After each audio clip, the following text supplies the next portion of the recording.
Welcome to How to Write Good. I am your host, Daniel Poppy. You can find out more about me at danielpoppy.com. Poppy is spelled P-O-P-P-I-E.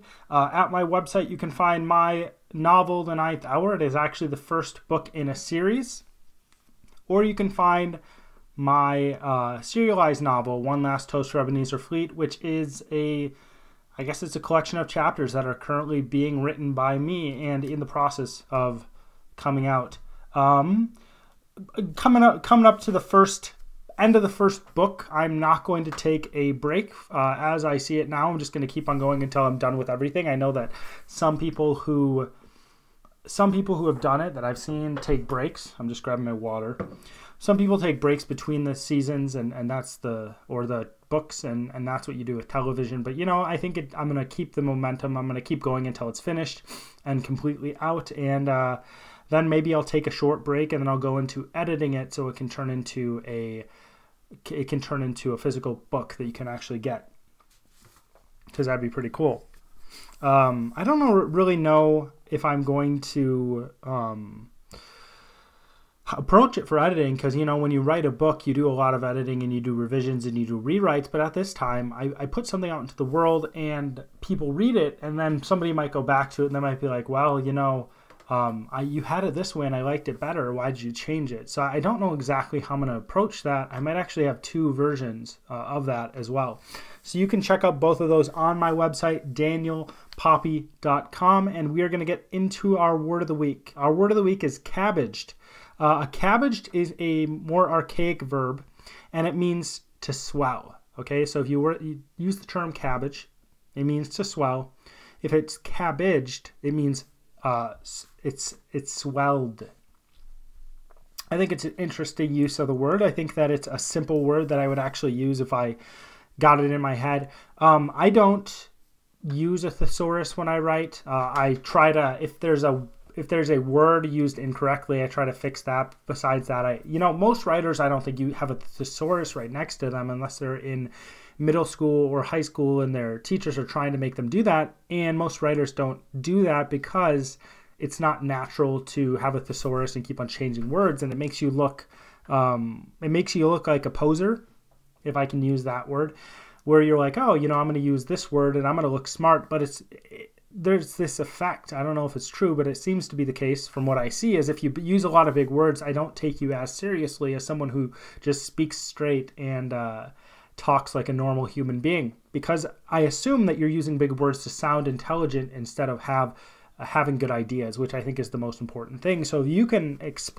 can convey good ideas with small words that is clear, I think clarity is very important, then I think that it is more important than if you use big words or if you know what those words mean, because really big words, all that big words mean, or when you use big words, all that means is that you understand what they mean, which isn't a big intellectual feat, right? It's more of you can read a definition, and that's the extent of how intelligent you are. And if you are talking about something more complex, right, you have this idea.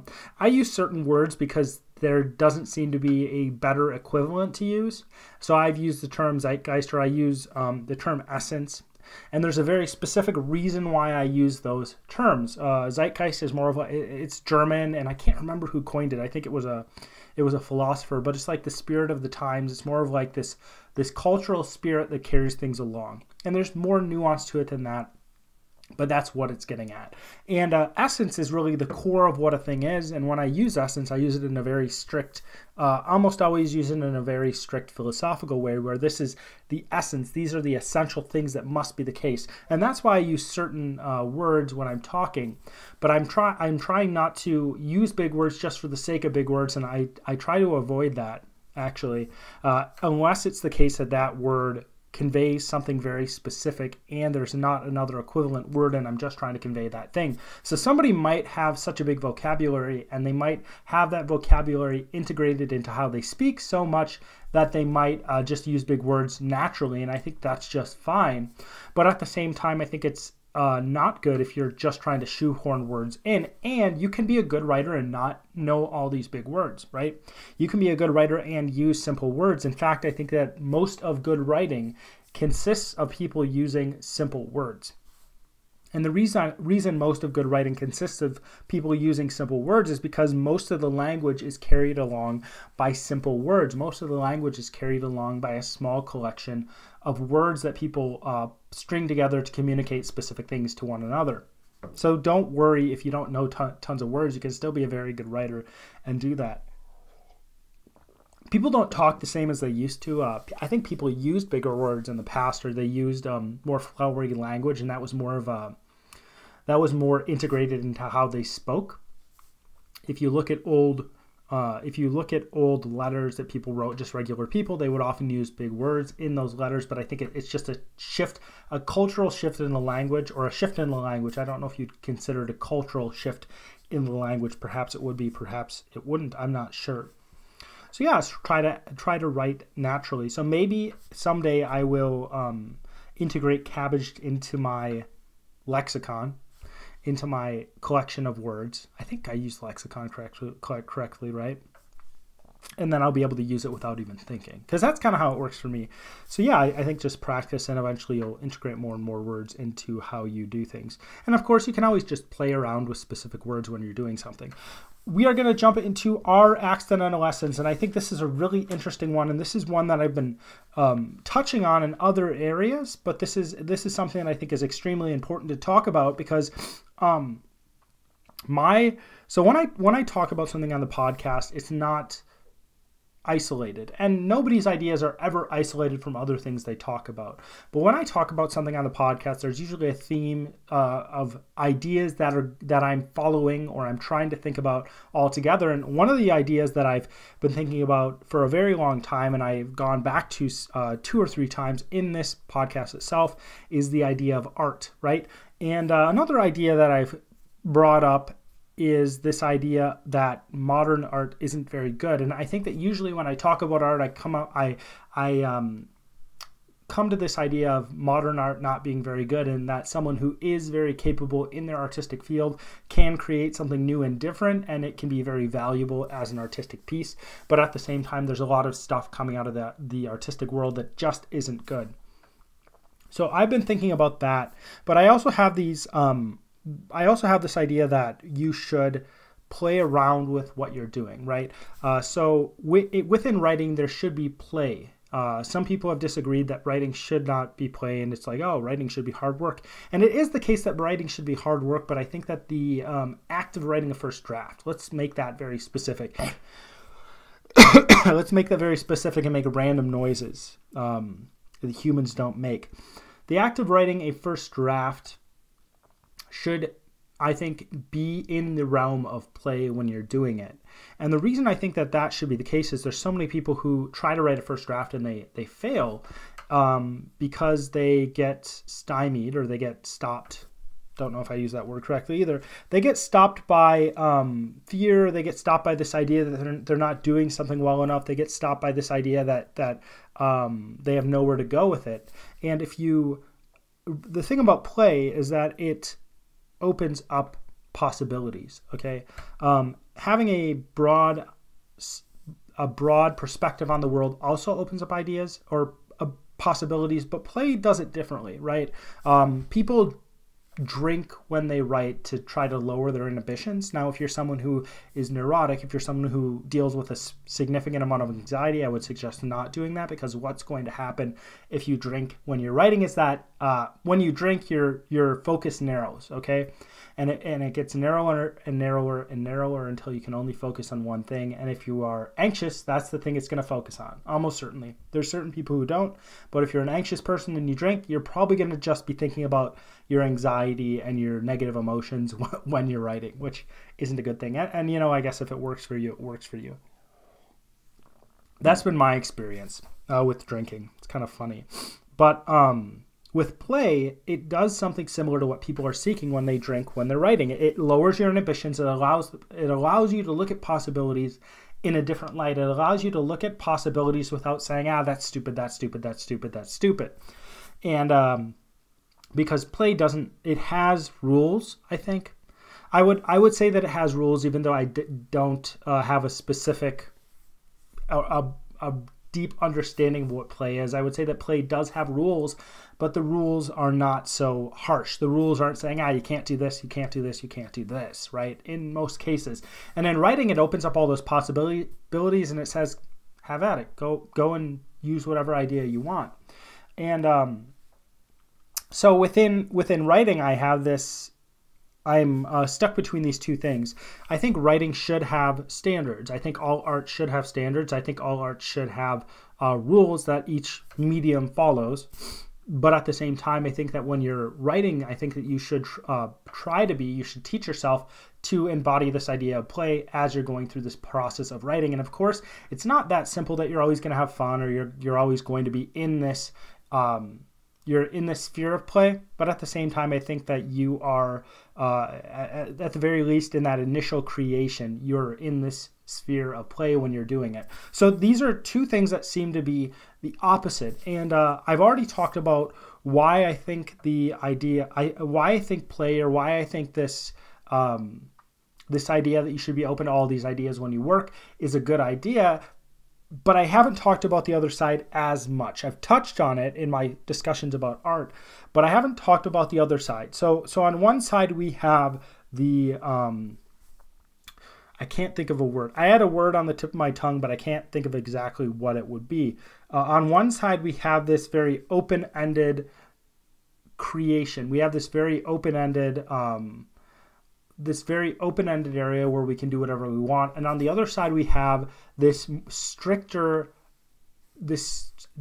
set of rules we must follow.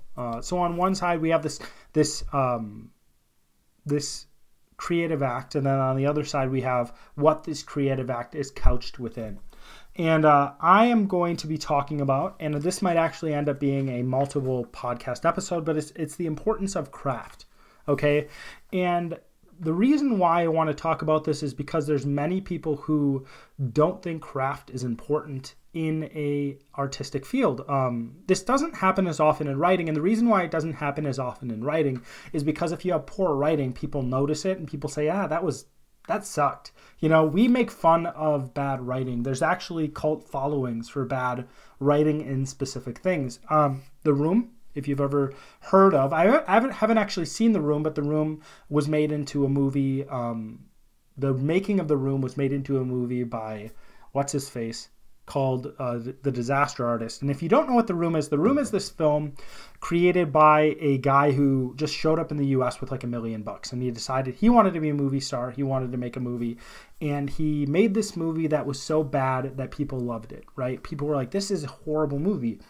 And it ended up being a cult following because people watched the movie because it was so bad. And there are other movies, there are other things in the culture that end up being the same. I would say that the Star Wars prequels fall into this as well, where there's some stuff that's so bad in the movies, or there's some writing that is so terrible that people are like, this is hilarious. Let's turn it into a joke. Let's turn it into a meme. So we can see bad writing. Okay, and I think most people would agree. When people see bad writing, they're like, that stinks. And I think most people, when they see bad art in general, think, I don't want to see that. I don't want to listen to that. I don't want to read that, because of the fact that I have standards. I understand what quality is. But there is this pervasive idea within artistic fields, maybe not as much in writing, but in art in general, I would say, that you can do whatever you want in that art, and it has just as much value as other artistic endeavors that actually have a lot of skill and thought put into them. Okay, I'm probably going to say this later, but a quick disclaimer: you can do something different. All right, this is not to hinder people from doing different things. This is not to hinder people from expressing themselves creatively. This is to focus on this specific idea that art has standards, and this is to focus on why art has standards, and this is to focus on why it is good that art, as a broad category, has standards. And we'll just, when I talk about it, I'm talking about it as a broad category. So people used to have higher standards for art, all right? And some would say this is a more of a authoritarian view on art, where people are like, you must do art this specific way. And I think that, and I'm going to talk about that a little bit, but I think that since we got rich and since World War II, I think World War I, and I think it might be even earlier than World War I. I think that since probably the mid 1800s, maybe even the beginning of like the end of the 18th century, so the 1700s, we got rich, and high art has been slipping toward a different paradigm. So like I said, that art used to be the case where it's like, hey, this is how you do it. And if you don't do it this way, then it's wrong. It's not as high of a quality. And I think that there was probably a push toward more realism and structure within the musical field. There was like, hey, these are all the rules of music, and you must follow the rules of music as we have set them down, or as they've been done by the masters in the past. And I don't necessarily agree with that, but there's a certain sentiment, there's a certain idea in there that I think that is correct, where there's another idea within that I think is not correct. But since, possibly since the French and American Revolution, I would say that it's definitely been since World War I, maybe a little earlier, that art has been slipping toward a different paradigm, okay? This new paradigm is focused on meaning rather than how something has been done.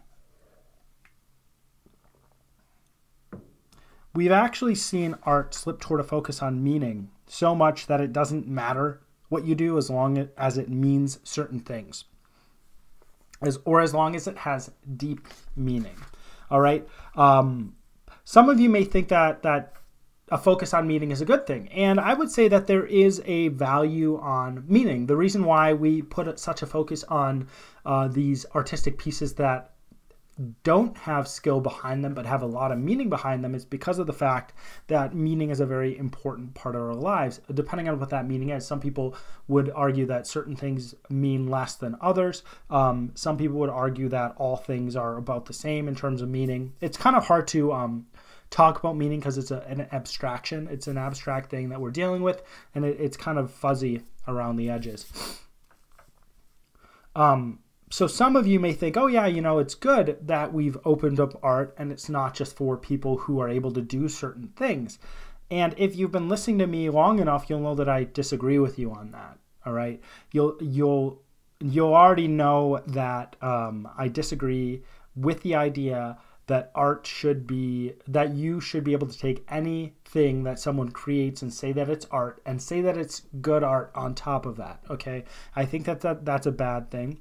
And I think that it actually is something that goes against how things actually work. Okay. Now, those of you who disagree with me, if you are a writer or a musician, if you actually think about your perspective or you think about your approach to writing or music, I think that even if you're saying, oh yeah, you can do whatever you want as long as the meaning is good behind it, or if there's deep meaning behind it, I think that you might be giving lip service to that idea but not actually doing it in practice. And I think that what matters in your life is what you're actually doing in practice, okay? Why do I actually think that a lot of people who are in writing and a lot of people who are in music would possibly say, oh yeah, it just matters the meaning behind it, but you can do whatever you want. It doesn't matter your skill. Those of you who write or those of you who make music, do you care about what you listen to? Do you care about what you read? Okay, do you assess the skill level, the quality level of the music you're listening to, or the music or the books you are reading? And I know for a fact that writers assess the quality of the books they're reading a lot, and they do it so much they actually can't enjoy books, or some of them can't enjoy books more. This actually happened to me as well, where I would read something and I'm like, this is just not very good. I just don't like it. And I've learned to turn my brain off so that I can enjoy the good aspects of it while at the same time I disregard the bad aspects and I just enjoy it for what it is, and then I can look at it as a whole rather than nitpicking all the little details. And again, me nitpicking all the little details and me having standards are not the exact same thing. There is a difference between a flawed work and a work that has no skill behind it. But if you're a writer or if you're a musician and you run it, let's just say you're a musician and you run into someone who has a record deal and all they do with their they play four chords. They play those basic four chords. They really don't know their instruments very well. They make a lot of noise on their instruments, and you're like, yeah, I could write this music. Their lyrics are stupid, and you're like, I could write this music. I could play this music. I could write the words easily, and at the same time, they're making millions of dollars. Well, that probably gets you frustrated because if you're a musician, you're better than them at what they do, but at the same time, you are not as far as them. So you see that there's a discrepancy between how successful they are in music and their music skill level, which I think is pointing to this idea that you think that skill matters, that you think this idea of craft matters. It's the same thing with writers. A lot of you writers are probably out there, and you read someone who is a huge published author. You know, everybody reads their books. You read it, and you think, I'm better than this. I'm actually a better writer than this person. I'm better at crafting a story. I'm better at painting a picture of the world. I'm better at dialogue. I'm better at every single aspect of writing than this person. And you think, that's kind of unfair. Why are they where they are at? And I'm here and I'm not a huge writer, even though I'm better than them. Well, you're noticing that your skill level is higher, and maybe their success doesn't match their skill level, and maybe there's a bit of luck involved, or maybe they know someone, or maybe they're good at business and they've gotten to that level of success that you didn't before. But what you're seeing in your lives, what you're seeing when you interact with these artistic pieces is that craft matters. It matters that that skill level doesn't match up with the success of that person, and you want those people who are making millions of dollars in the music industry and the publishing industry to be at the best of the best. You know, there are certain people who are extremely good writers, but the people I've seen who are extremely good writers are not those people who are the most widely read. I think that what's his name? The guy who wrote Lincoln and the Bardo. He's an excellent writer, very good writer. He is widely read, right? I think it was a New York Times bestseller, but how many people do I know who read it? Right now I know one person who's read it. Now that's significant. That's a lot of people. If it's 1 out of 100, that's huge. If it's 1 out of every 1,000, that's still huge. But at the same time, it's not something that every single person, it's not one of those books that it's like, you have to read this book. Someone who's been read even less that I think is an excellent author as well is Ursula Le Guin. And I think she's very good. When I read her stuff, I get a little depressed because she's just that good of a writer. And I think, man, you should be so much bigger than you are. She's a lot better writer than Isaac Asimov. He was a middling writer from my perspective, but at the same time, he's so much bigger in the science fiction genre. And there's other people who are newer, who are possibly bigger than Isaac Asimov in the science fiction genre, who probably are worse than Isaac Asimov.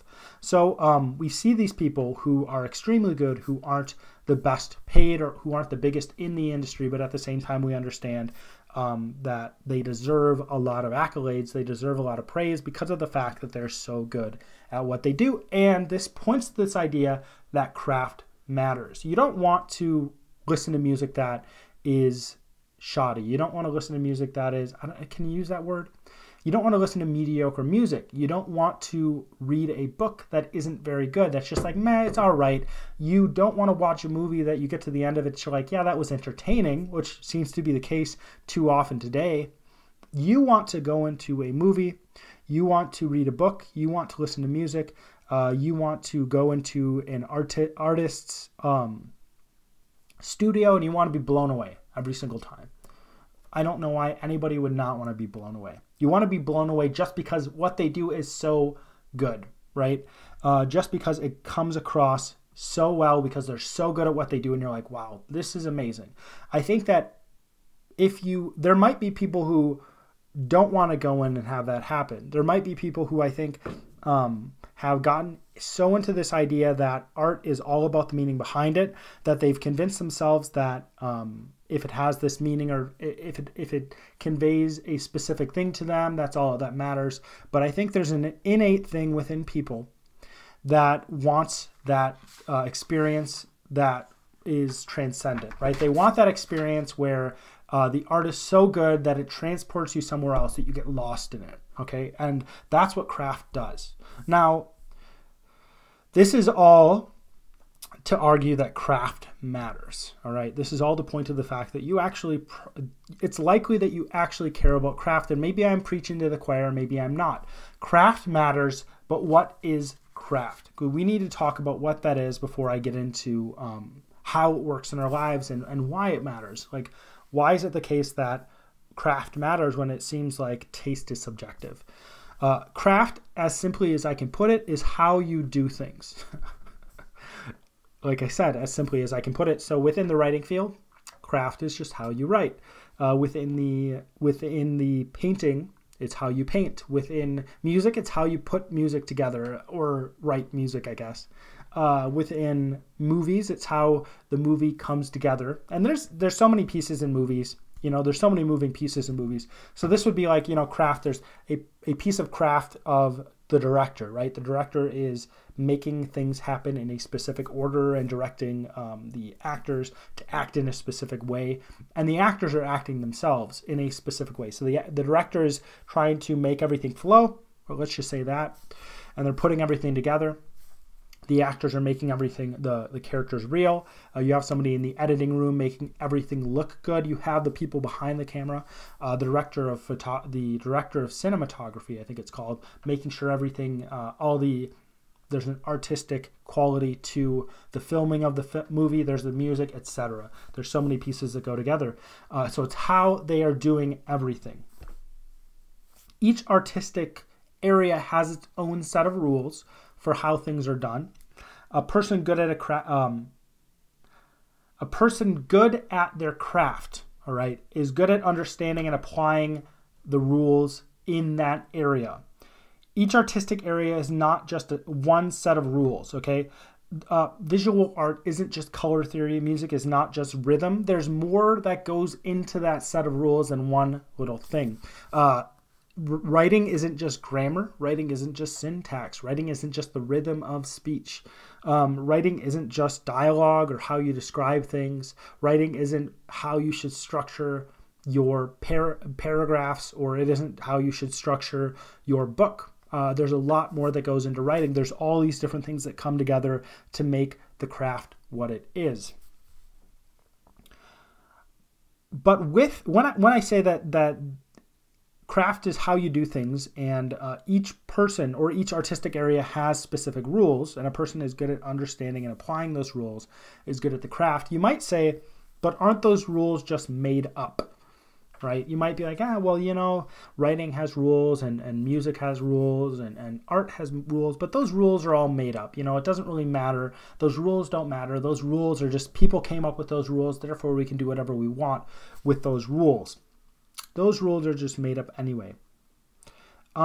So first of all, made up, the term made up assumes that these ideas come from nowhere, okay? There are certain things within that people have come up with. There are certain ideas that people have written down that are from nowhere, I guess you would call that. So if I'm writing a fantasy book and I'm just coming up with characters, or I'm coming up with races, those are made up. Those are coming from nowhere. They're not from reality. They're not connected to our actual reality. They're fantasy in some way.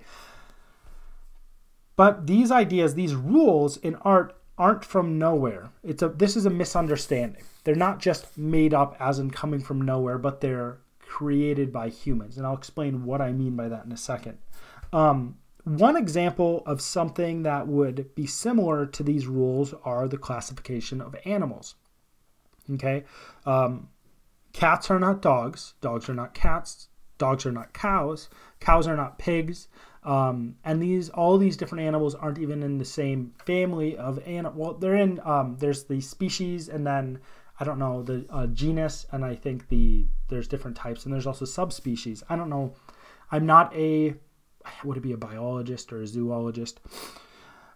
But we have different classifications of animals, right? We have cats. We call cats canines. We call dogs felines. We call pigs porcines or porcines. We call cows, oh man, bovines, man. So you have all these different classifications of animals, right? A cow is not a cat. A dog is not a pig. They're not in the same family of animals. And then we have bigger classifications of animals as well, such as mammals and reptiles, birds, insects. Now, if we look at the classifications of animals, are the way these animals classified made up? And if you know anything about the classification of animals, you would say no, they're not made up.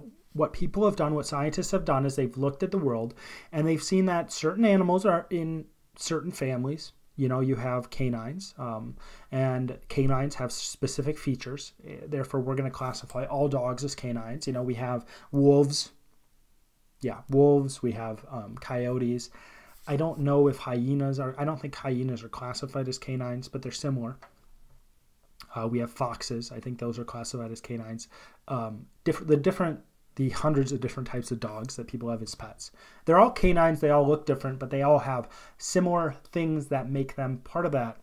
So that's what scientists were doing. They're like, hey, you know, there's a cat right here. Here we have a tiger, but that's also in the same family as a little tiny house cat. You know, they're like, oh, marsupials. We have our kangaroos, but we also have our opossums. And they're looking at things. They're looking at how things are connected. They're looking at the different pieces. They're looking at the different features of those animals, and they're saying, hey, these are similar, therefore we're going to put them in the same group. The rules of art are rules because those doing the art noticed and studied and determined the best way to do these things. Okay? And after I talk about this, I'm going to be done with this episode, and then I'll finish up either in the next episode, or we might have two after this. The rules of visual art. Okay, and I'll explain what I mean by this. Certain colors interact in certain ways. We have, I think they're called analogous colors, which are close together. So blue and green are analogous colors. They're closer in color than red and green. Red and green are, man, what are the words? There's a word for two different colors that are on the opposite sides. Red and green are on the opposite. Blue and purple and yellow are, or purple and orange. I think it's purple and yellow, orange and, I can't remember. Purple, I think. Orange and blue. So there's certain colors that are closer together. There's certain colors that interact with each other in different ways. So most people probably don't know this, but if you're into painting, you actually can take multiple colors and put them together, and certain colors will change the color of another color, right? It'll change the perception of that color because it's up against a specific color. Certain things are more beautiful than others. Certain forms go together better. If you've ever taken a design class, you probably heard ideas such as weight or movement or different things like that. These rules are sometimes hard to tack down. It's hard to, within these rules, there's a lot of movement. There's a lot of space to work that people have, and it's hard to take these rules and apply them for some people.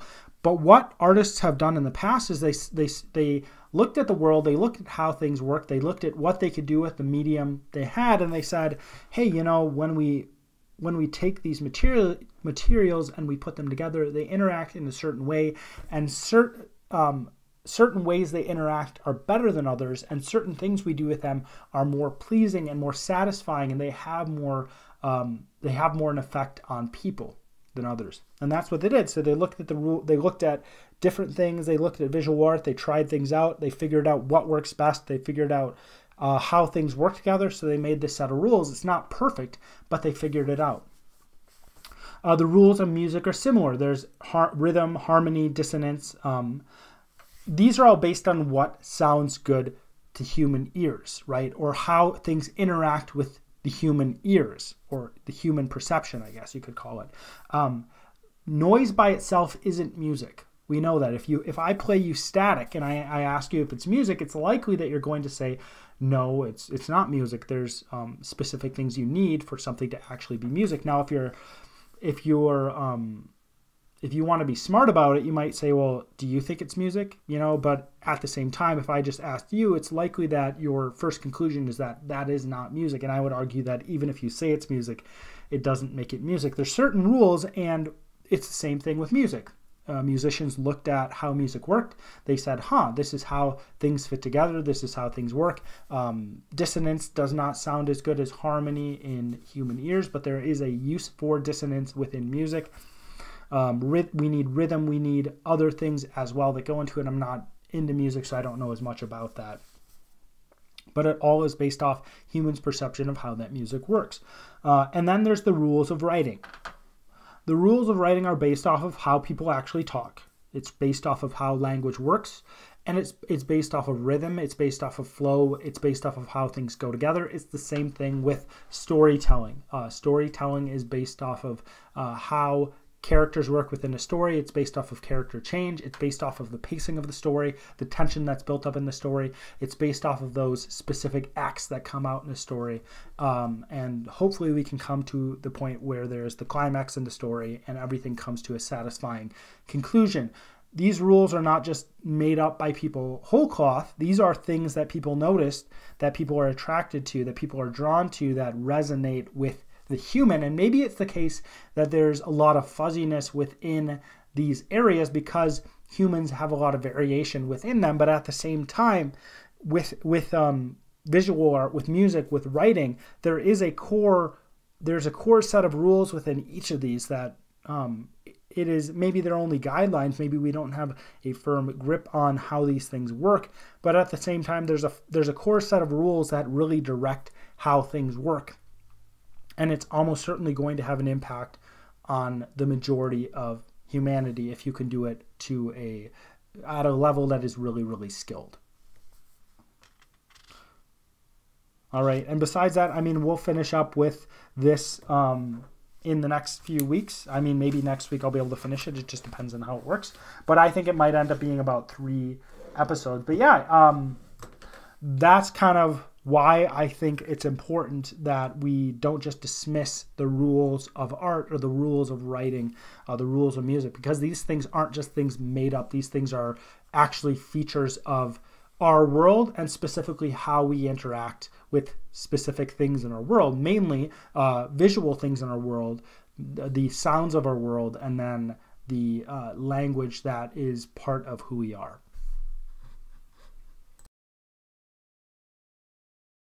Congratulations, you got to the end of my podcast. So you either had to listen to my voice or you had to listen to my voice and watch my face, which I don't envy you. Let's just say that. But if you're someone who likes this podcast and you're thinking, you know, I'd like to support him in this podcast or the other creative things he's doing, creative things I'm doing, you know, there's a few things you can do, because some people don't know what they can do to support people who create stuff. So these are the few things you can do that will really, really help me. First of all, check out my website. Check out the other things I'm doing. Second, comment on things, share them, like them, subscribe. Subscribe if you haven't already. And the third thing you can do is give reviews on different places, all right? So the biggest thing for this podcast is going on to iTunes, giving it an honest review, telling people why you like it, telling people why you hate my voice, why you hate my face, but telling people why they should really check it out, despite the fact that I have so many failings in terms of looks and voice. Other than that, if you want to check out my books, grab a copy of the book and listen to the serialized novel. Give digital copies away. That's a really big thing too. I always want to give you something that is valuable to you. I always want to give someone listening to this podcast something that's going to stick with them, or a book that they can actually own. And you can own that book for very, very cheap. So go check that out on Amazon. The different things I said: subscribe, upvote, comment, share, and definitely give it a review on iTunes. All right, as always, my name is Daniel Poppy, and this is How to Write Good.